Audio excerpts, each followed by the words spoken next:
Here we are, the final video. Okay, so we're starting with the three types of intermolecular forces.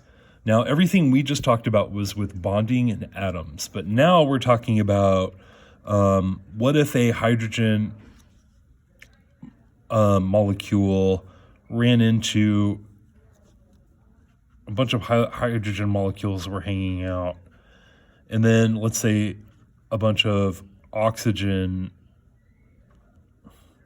molecules were also hanging out. And we're asking ourselves, which particles would be bonded together more strongly? Okay, so we have three possibilities. There's three different types of forces, starting with the weakest that all particles share, which is the dispersion forces.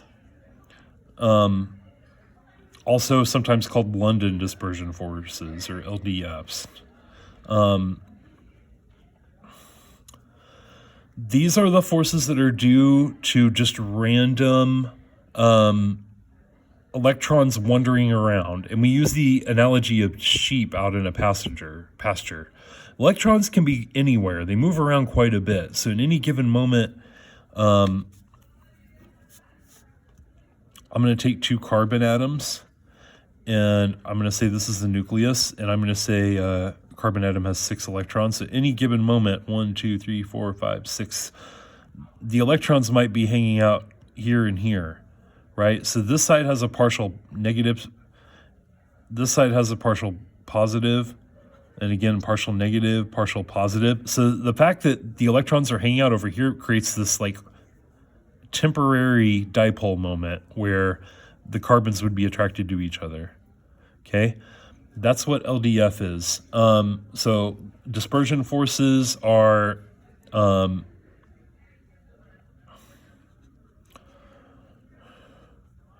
attraction due to temporary dipoles because of random electron motion. Okay?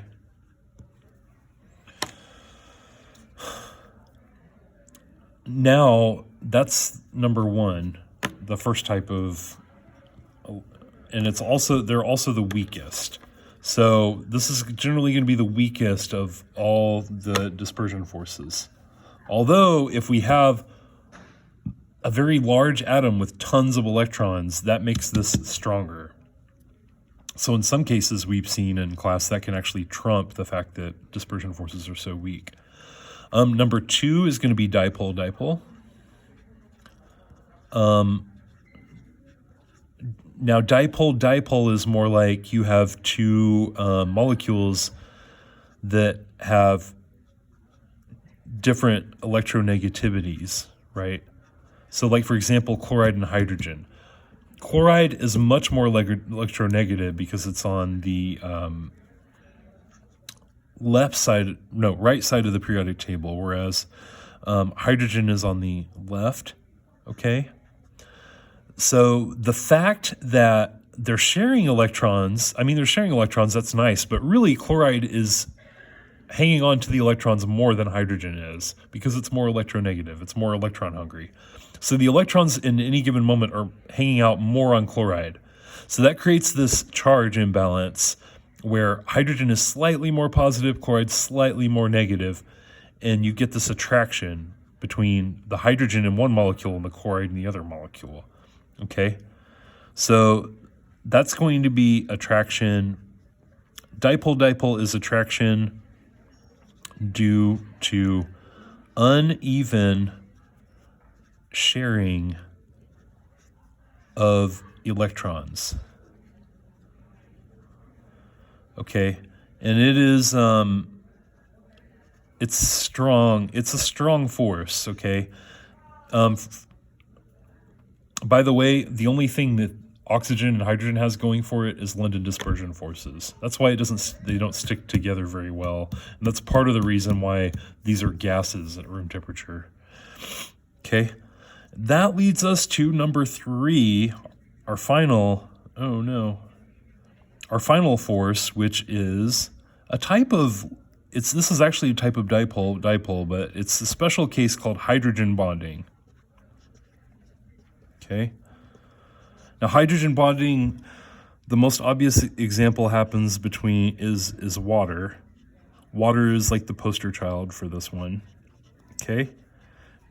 Now, hydrogens are on the left side of the periodic table. Again, very weak. Oxygen is on the right side of the periodic table. And it's so strong that there's an attraction, there's a pull between the hydrogens and the oxygens. And it's much stronger because oxygen is way further on the right side of the periodic table. It's very electronegative. So this is it's a special dipole attraction that is especially strong due to a large, and I'm running out of room, so I'm going to vibrate, electronegativity difference. Okay. And it's these two key points I want to put about this. One is that it's the strongest. Okay. You should remember that hydrogen bonding is the strongest. The second key point is that this can only happen between hydrogen and nitrogen. So it only happens between the things with the largest difference. So hydrogen and oxygen, hydrogen and fluoride, or hydrogen and nitrogen. It's only these three things: oxygen, fluoride, or nitrogen. NOF. They're all on the right side of the periodic table. They're all right here. NOF. Okay. Bonding.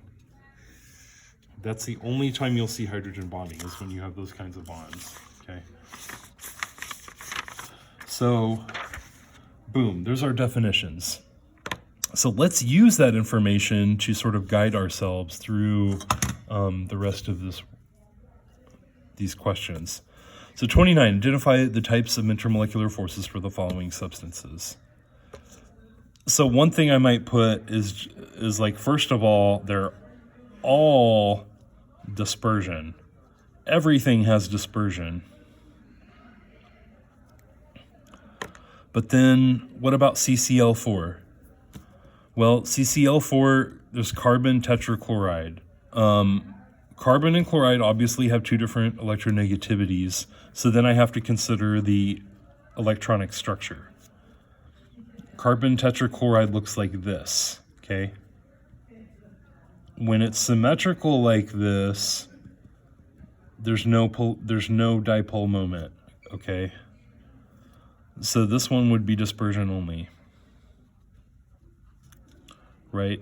Even though there's an electronegativity difference between carbon and chloride, this carbon chloride is going to balance out this carbon chloride, and this carbon chloride is going to balance out this carbon chloride. So there's no net force there. NH3, what about NH3? There is a big difference. And it's N and H, which is our criteria for hydrogen bonding. So that would be, NH3 would be hydrogen bonding. Okay, that marker is going out on me. Let's use yellow.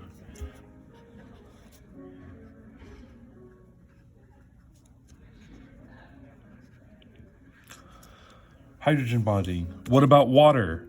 Water was our poster child. It is also going to be H bonding. What about HF? Yes, HF is also in our list, so it would also be H bonding. I'm jumping around here. What about CO2? CO2, and this is where it helps to kind of be familiar with how to draw Lewis structures quickly. But there's a C, there's an O. Carbon's larger, so it goes in the middle. There's 4 valence electrons on carbon, 6 on each of the oxygens, so 16 altogether. So we need to put 4 in the middle because carbon. So we have the double bonds, and that gives us 8. And then we put these dots here, and that gives us 16. Now you'll notice CO2 is perfectly symmetrical. We could flip it, we could rotate it, always has the same, so it's non-polar. So CO2 is going to be, oh man, running out of room here. It's going to be, I'll just draw over here. Dispersion only. That brings us to S2O, which is just like H2O, but sulfur is not quite far enough away from hydrogen or from oxygen on the periodic table, so that would be dipole. And then H2, hydrogen and hydrogen, there's no difference in electronegativity, so that's dispersion only. Okay, we'll pick it back up the last few questions on the last paper.